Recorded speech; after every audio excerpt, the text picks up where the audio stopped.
Hello बच्चों, let's read this question. Multiply x Y square minus 3x square z minus 2 by 3yz. तो हमें multiplication करनी है इन दोनों टर्म्स की. तो सबसे पहले हम इसका की कॉन्सेप्ट देखते हैं. What is the key concept here? हम इसी कॉन्सेप्ट से काफ़ी टाइप के क्वेश्चन सॉल्व कर सकते हैं. Let's say we have something a with multiplication b minus c. तो इसको हम सॉल्व कैसे करेंगे? a multiply with b minus a multiply with c. This is our first point. And another we have is, if we have here a to the power something n and with multiplication a to the power m, तो ये हमारे पास हो जाएगा a to the power n plus m. तो यहाँ पर अब हम इसका सॉल्यूशन देखते हैं. Solution, the term we have is 3yz. इसका हम मल्टीप्लाई कर रहे हैं किसके साथ? X Y square minus 3x square z minus 2. तो हम इसको सॉल्व करेंगे. तो सबसे पहले इन सारे टर्म्स के साथ हो जाएगा. अगर मान लीजिए यहाँ पर d भी आ जाए, a in bracket b minus c minus d आ जाए, we will solve it the same way, ab minus ac minus ad.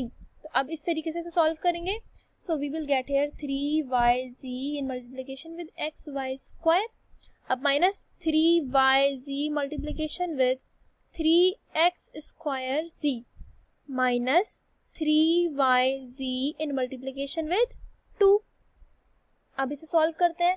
तो हमारे पास यहाँ पर आएगा 3, यहाँ देखें y है और ये भी y वाला टर्म है. तो इसकी पावर 2 है, इसकी पावर यहाँ पर 1 है. तो पावर्स ऐड हो जाएंगी, बेस सेम है. तो y to the power 1 plus 2 is 3 और यहाँ पर x और z आ गया.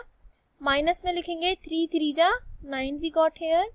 और यहाँ पर x स्क्वायर आएगा और y सिंपल रहेगा और z की पावर देखें यहाँ पर 1 है और यहाँ पर भी 1 है. मल्टीप्लिकेशन में ऐड हो जाएंगी तो 1 प्लस 1 इज 2 माइनस 3 2 जा 6yz.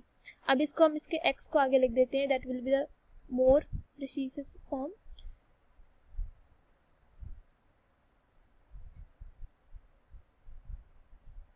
So this is our answer, 3xy cube minus 3xy cube z minus 9x square yz square minus 6yz. This is our required answer. Hope you understand the solution. Thank you.